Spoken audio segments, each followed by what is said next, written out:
Morning, Steve Reed in Chicago with the morning grain comments. Overnight prices are about unchanged for corn and wheat, a little bit higher in the bean market. We continue to see open interest increase by almost 25,000 contracts in the corn, 6,000 in the wheat, and 9,000 in the bean oil, and 8,000 in the beans. All this suggesting added shorts. Funds now are estimated to be short about 60,000 wheat, 345,000 corn, which is a new record, 115,000 beans, 25,000 meal, and 46,000 oil.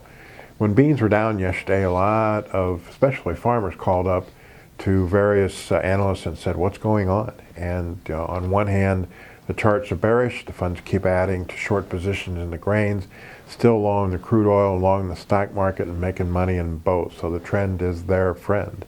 As far as other news, there was concern that the sanctions on Iran by the U.S. Could hurt the negotiations between U.S. and China. China is the largest buyer of Iran oil, and so that might have offered some resistance if a deal is delayed. There was reports that both the U.S. Trade Representative and the Treasury Secretary is traveling to Beijing next week to have additional talks. The Chinese Vice Premier will travel to Washington for more discussion starting on May 8th. So there's hope that the discussion will cover all of the trade issues that are left and maybe come up with some reduction in tariffs and what ag products they're going to start buying from the United States.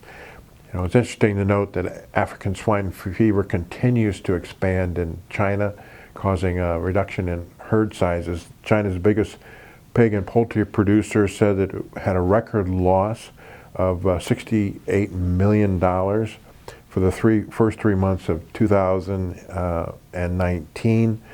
The firm had produced annually 22 million hogs in 2018, and on a yuan basis, this loss is 460 yuan.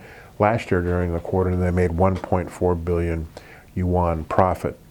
There was a group that came out and said after the bomb cyclone storm in parts of Iowa and Nebraska, at least 1 million acres of farmland was flooded.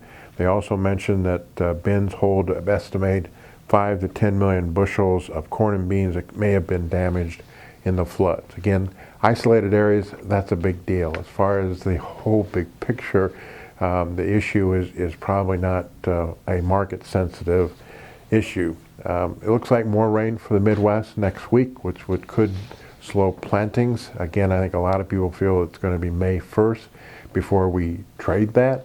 It's one of the issues in which the funds could cover the record short position along with a trade deal with China. So some people are trying to look out in the fall and see where's November going to be, assuming normal weather. Right now, prices are near $9. Some people think it could drop to $8.50 to $8.10. As far as corn is concerned, these corn's at $3.79, $3.80. I think it could drop to $3.50.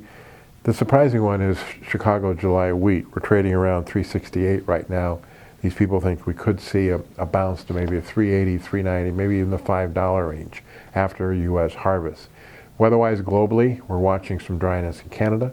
We're watching a little bit of a drier trend in parts of Europe, which is deja vu for a year ago. And we're also seeing some forecasters thinking that Russia might go into a drier trend. So we have to kind of watch that pretty closely. Again, beans under pressure because of too much supply in South America, not enough buying in China. Corn and wheat trying to find some support as we go into the critical growing Northern Hemisphere weather season. As always, these are my thoughts and not those of ADM or ADM Investor Services. Have a safe and profitable trading day.